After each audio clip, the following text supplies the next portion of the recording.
Mga kapatid, isang case na naman po ng hindi inaasahan ng may-ari na dahil sa hindi niya ginagamit yung kanyang sasakyan, hindi niya naisip na ito pala ay magkakaroon ng malaking problema.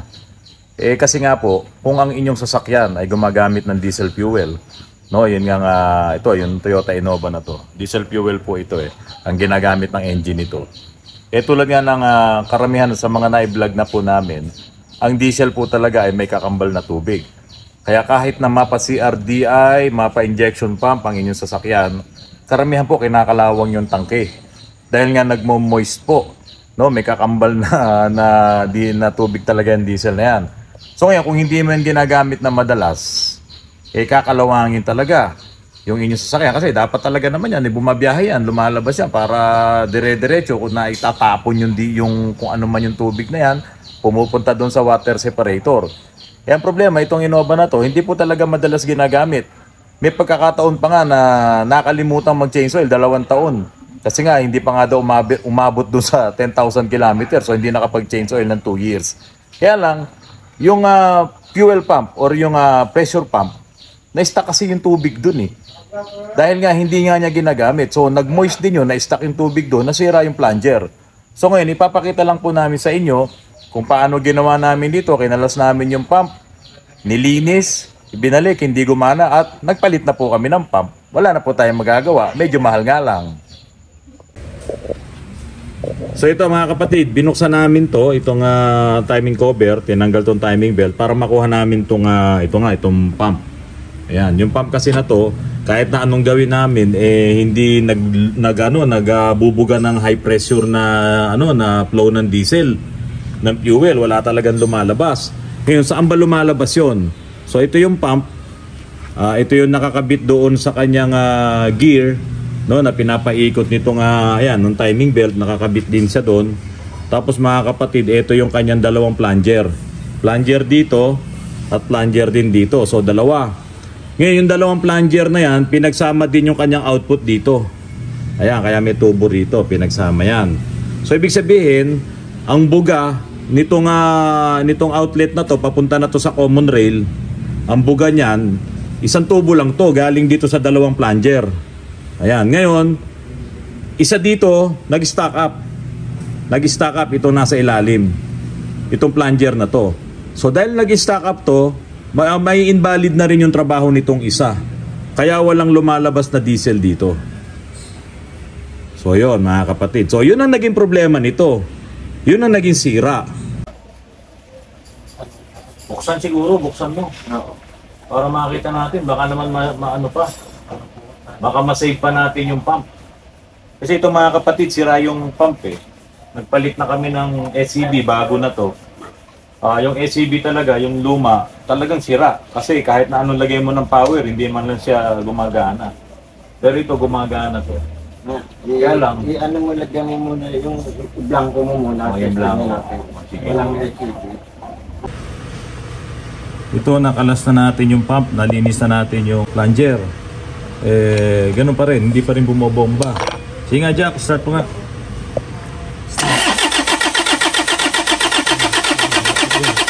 Patak lang Patak-patak lang. Hindi pa. O yan mga kapatid, itetest na ngayon namin itong Innova. Ikinabit namin yung fuel pump. Tetestingin namin kung tama ba yung aming diagnose na yung fuel pump na nga yung problema. Yun nga lang, medyo unhappy tayo kasi medyo mahal talaga yung fuel pump. Kaso wala naman tayong magagawa. Wala pa tayong nabibilan ng murang fuel pump. Pero this time, salamat kay Sir Ariel Sonorio, napilian niya kasi tayo ng napakakinis. Sariwa, no? Ang ganda, no? Sariwa po talaga. Sariwan-sariwa yung fuel pump. Yun nga lang mga kapatid, tulad nga ng sinabi namin sa inyo, kung meron kayong sasakyan, gamitin nyo. Huwag nyong ipapahinga. Kasi po yung diesel talagang nangangasawa ng tubig yan. Kaya pag yung diesel nyo na-stuck dyan sa tangke ng matagal, nagtutubig po talaga yan. Yun yung sumira doon sa fuel pump. Okay. O ngayon, tetestingin na namin. Sige, start! Ayan na. Mandar na. Wala check engine, wala check engine. Wala. Ayos, fuel pump talaga. Matutuwa na si Kuya Ronnie. At tapos na. Oh, ito na po yung Innova na ano, na hindi na change oil ng 2 taon. So dapat pala dito i-change oil na rin natin ano. Kasi last change oil niya 2 years ago daw eh. So ayan mga kapatid, tapos na. Fuel pump po naging sira nito, no more no less. Walang naging problema sa mga injectors, wala. SCB lang at fuel pump, yun po talaga yung na-damage. Okay mga kapatid, ito naman yung Toyota Vios. Ito pong Vios na to, may pinanggalingan na ring mga shop. Simple-simple lang naman talaga yung naging problema kasi sira talaga yung kanyang engine support. Yun nga lang, ay doon nga po sa ating vlog na dapat hanggat maaari po kung magpapalit kayo ng pyesa, piliin na natin yung genuine. Or kung wala naman, yung OEM. Di po ba? Ang problema ito, hindi na nga nakapagpalit ng genuine at OEM na transmission support. Yung engine support okay naman yun sa kabila. Pero yung dito sa transmission support, doon sumablay kasi hindi talaga sila parehas nung dati. Nagkaroon ng problema sa isang simpleng goma lang. Yung isang simpleng goma na yun, mga kapatid, yun yung nag-create ng vibration kasi doon sa nabili nilang replacement, wala yung goma na yun. So kapag ka inaabante mo yung engine, kapag ka lumalaban na yung engine dahil kailangan ng umabante, sumasayad yung bakal, nagbabakal sa bakal, kaya nagbabibrate. Kaya lang, hindi nila makita dahil nandoon yung baterya sa ibabaw, hindi nila masilip, nagtataka rin sila, bakit ganun, bago naman, nagbabibrate. So nakarating sila dito sa amin, kasi nga ang sabi daw ng mekaniko, sirado yung transmission. Dahil nga po sa alam naman ng marami na pagdating sa automatic transmission, talaga nare-remedyohan namin yan at nire-repair namin yan. Kaya sila nakarating dito sa amin. Sabi ko naman, hindi po transmission yan, engine support lang yan, transmission support lang yan. Kaya po, ginawa namin ang paraan, di ba Junjun? O, nasaan ba may-ari niyan? Sabi, nasa labas na raw. Tagapasok po. Oh, nandiyan na ba? Wala pa sila? Wala pa. O, sige, ilabas muna natin. Pasok mo yung Everest. So ayan, nilalabas na ni Junjun. Oh, may vibration pa ba? Wala po. Wala na. Smooth na smooth. Ayos Wala na yung vibration, wala nang sumasayad eh. So ayan, pauwi na to si Vios. Naayos na natin yung problema. So kailangan na maipasok yung isa, gabi na. Pero pang preparation lang namin bukas. Oh, eto na po yung may-ari ng Vios. Sir, tanong ko lang sa'yo, bakit ka ba nakarating dito sa amin? Ano ba talaga yung problema? Ang dami ko nang pinagpuntahan transmission daw yung sira Kaya ka nakarating sa amin dahil transmission. Kaya nga po. Hindi naman talaga transmission, ano? Kaya nga po. Kaya wala akong masabi dito sa Autorans. Kasi kung transmission, naku, laking pera nun Kaya sir. nga po sir. Magkano? Sabihin na natin na 25,000 transmission. Yun nga po. Baka mamaya sabihin pa nung gumawa sa inyo, torque converter. Ayun nga po. Kung ano, pabibili na naman kayo. Sa totoo lang sir, halika na, blending nga dito. Ito ginawang, ayun, kunin mo nga yun, yung sapin na yan, Yan. Sinira nung mekaniko ko to. Kinuha niya kasi yung goma na to, yung portion na yan. Ayan. Kasi ang problema po nito, yan, yakit mo rito sa akin yung engine support ni sir. Ito sir, nung binilim, ito yung dati mo. Sir. Yan. Ngayon, ganyan ang kabit niyan. Yan. Kaso, nawala yung goma dito sir. Ayan wala yung goma dyan. Yung sasakyan mo, yung engine mo, kapag ka umaabante ka, tumatama dito yung bakal. Nawala yung goma. Doon sa binili mo. Ganun po. Nagbabibrate, nagbabakal sa bakal. Yun lang. Opo. Yun lang ang problema mo. Pero sa kabila meron. Ayan. Ito yung nawala. Ay, dito po. Ito. Ayan. So ngayon, nawala nga yung rubber dito. Kaya pag umaabante ka, tumatama yung bakal sa bakal. Kaya nagbabibrate. So ako, dahil bago yung engine support mo, medyong lang tayo. Sayang naman laki na ng gastos mo So nilagyan ko na rubber dito. Pero meron akong video niya, nilagay ko yung rubber. Pansamantagal ba? Di ba? Pansamantagal lang Sayang kasi Pero sir, doon mo makikita na dito sa Autorans, parehas tayo. Ano masasabi mo sir?